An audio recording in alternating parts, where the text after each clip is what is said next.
It's Schillinger. And I was just talking about Oz the other day. Anyone that hasn't watched Oz is listening has to just watch the first episode. It's sure, watch the first episode. That's all you need. But is there ownership involved in the first episode? Does that happen that quickly? It's yeah. I think already in the first episode he gets booked and his asshole tattooed.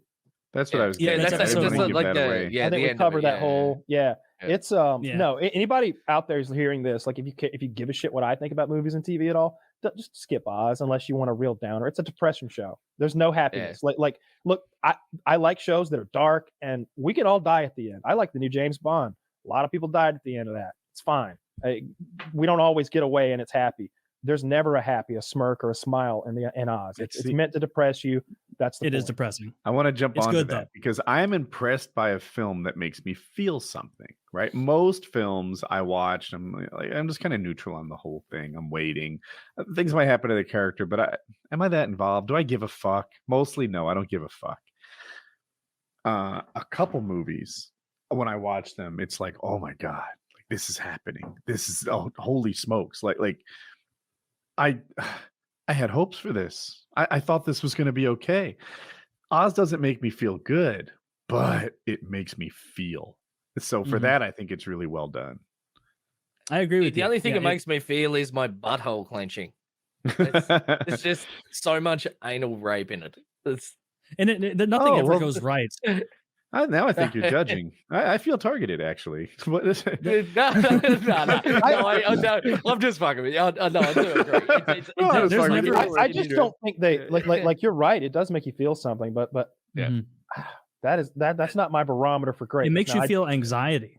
It makes you feel anxiety. Yeah. Now I do like that, but you can have that and still have like not a complete It makes you feel tense, and then he gets raped, and then it makes you feel tense, and then he gets raped. And there's never a time when you're tense and he doesn't get raped. So after a while, very worried something bad will happen.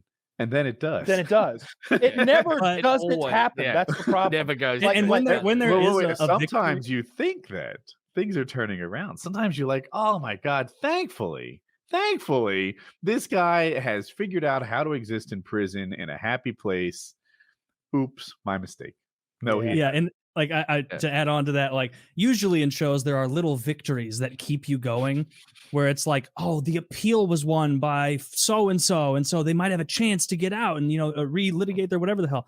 But the like little victories for the main character in Oz is he's literally about to get mouth raped by the same Nazi again, and he bites off the tip of the Nazi's dick, and then the Nazis lose respect for that dickless Nazi, and so they turn that Nazi out, and a larger Nazi rapes him, and that's supposed to be like the little bit of justice, and it's like, no, this is still horrific.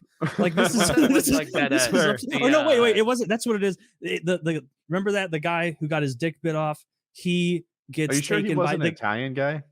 No, it was Schillinger's number 2 guy who got his dick bit off, and then Schillinger was like, dickless, asshole, get the hell out of here. And then there's this giant guy who's the only guy in the prison big enough to not have to be a member of any gang, and he's like, hey, cutie. Like this giant, bald, white guy. He looks like a skinhead, but he's not a Nazi. And then he just like dolls up this guy and like makes him put lipstick on. And then he like, dude, some of the stuff they do. I'm remembering the spoon scene where he like takes a spoon and like the guy like bends over the dickless Nazi and like licks the spoon and is like, gotta get you cleaned out for me. And it's like, no. That's not even a thing you do. No, this is like his shit up at this point.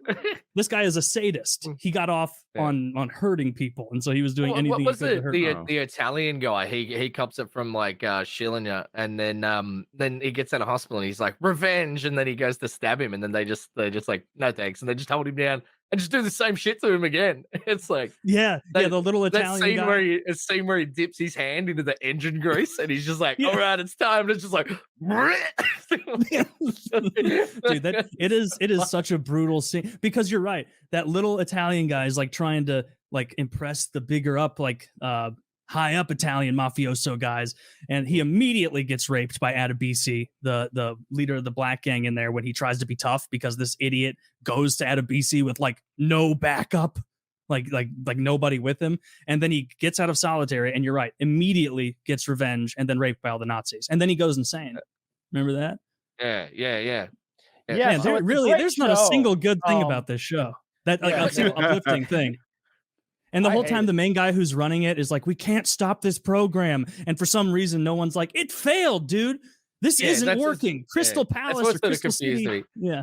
Yeah, that's what sort of confused me. It's just like it was more like a forced sex commune than it was an actual jail. Like it was literally just a regular jail cell, but designed by Apple. Like it was like you could see through stuff, and it had a lot of whites. But at the end of the day, it's like that's just made the rapes more visible. They still weren't stopping it. Yeah, they weren't doing much. Yeah, that was a pretty brutal show.